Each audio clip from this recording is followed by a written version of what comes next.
എന്ത് ജോലിയാലും ശരി, if you really enjoy what you doing, എന്താ സംഭവിക്കുന്നത് വെച്ചിട്ടുണ്ടെങ്കിൽ അവിടെ when you are engrossed in what you doing, വേറെ ഒരു ചിന്തയും വരുന്നില്ല.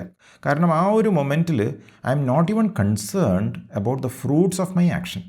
So who was the one who was doing that activity, who was writing that poetry, who was drawing that picture? It was God. It was God acting through U എന്ന് വേണം മനസ്സിലാക്കാൻ.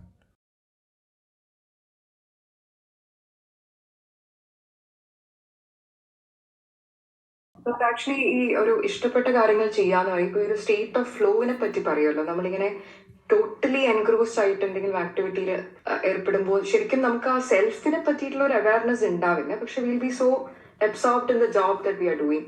അപ്പൊ അത് ശരിക്കും ഈ ഒരു പ്രാക്ടീസിന്റെ ഭാഗമായിട്ട് കണക്കാം. കാര്യം തോട്ട്സിന്റെ ഇൻട്രൂഷൻ അവിടെ ഇല്ല, ബട്ട് സെൽഫിനെ പറ്റി അവയർ ആണോ എന്ന് ചോദിച്ചാൽ അറിയില്ല. അപ്പൊ അതും ശരിക്കും പ്രാക്ടീസിന്റെ ഒരു ഭാഗമാണോ? When you are engrossed in something that you do, something you love doing, അവിടെ ശരിക്കും എന്താണ് വികാരം? It is love.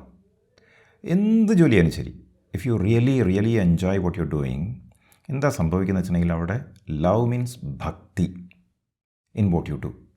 ചിത്രം വരയ്ക്കലായിക്കോട്ടെ, കവിത എഴുതലായിക്കോട്ടെ, പഠിപ്പിക്കലായിക്കോട്ടെ, അല്ലെങ്കിൽ എന്ത് ജോലി ചെയ്യുകയാണെങ്കിലും അത് ശരിക്കും ഭക്തി മോഡിലേക്കാണ് പോകുന്നത്.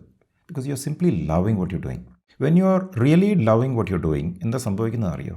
When you are engrossed in what you doing, വേറെ ഒരു ചിന്തയും വരുന്നില്ല. കാരണം ഇതുമായിട്ട് ബന്ധപ്പെട്ട ഒരു ആക്ടിവിറ്റി മാത്രമേ ഉള്ളൂ. അപ്പോൾ അവിടെ ശരിക്കും പറഞ്ഞാൽ ഒരു ഡൂവർ ഇല്ല എന്ന് വേണം പറയാൻ.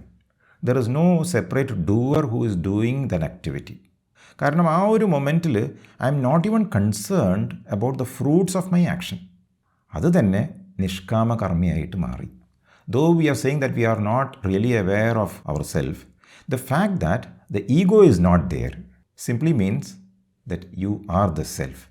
You are performing that activity as the self. അതാണ് പലപ്പോഴും നമ്മൾ ഇങ്ങനെയുള്ള സമയങ്ങളിൽ ചെയ്യുന്ന പ്രവൃത്തി എന്തുമായിക്കോട്ടെ, കവിത എഴുതലായിക്കോട്ടെ, ചിത്രം വരയ്ക്കലായിക്കോട്ടെ, ഇതൊക്കെയാണ് വലിയ സംഭവമായിട്ട് വരിക. നമ്മളറിയില്ല, because I was not there. ആ സമയം പോയത് ഞാൻ അറിഞ്ഞതേയില്ല, മണിക്കൂറുകൾ പോയി.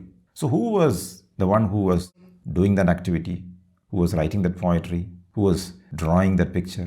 It was God. It was God acting through you എന്ന് വേണം മനസ്സിലാക്കാൻ. അതാണ് പലപ്പോഴും നമ്മൾ പറയുന്നത് ഇഷ്ടമുള്ള ജോലിക്ക് പോകണം എന്നൊക്കെ പറയാനുള്ള കാരണം എല്ലാം സ്പിരിച്വലാണ്. ഇപ്പോൾ ഒരു കുട്ടി എന്ത് ജോലി ചെയ്യണമെന്ന് വെച്ചിട്ടുണ്ടെങ്കിൽ വോട്ട് യു ലൈക്ക് ഡൂയിങ്. പണം ഉണ്ടാക്കാൻ വേണ്ടി പോകരുത്. പണം ഉണ്ടാക്കാൻ വേണ്ടി പോയി കഴിഞ്ഞാൽ ബുദ്ധിമുട്ടാണ്.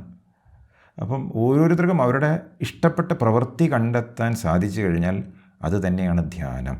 U are actually meditating, you are not doing any work. അങ്ങനെയാണ്. ക്ലിയർ ആയല്ലോ അല്ലേ?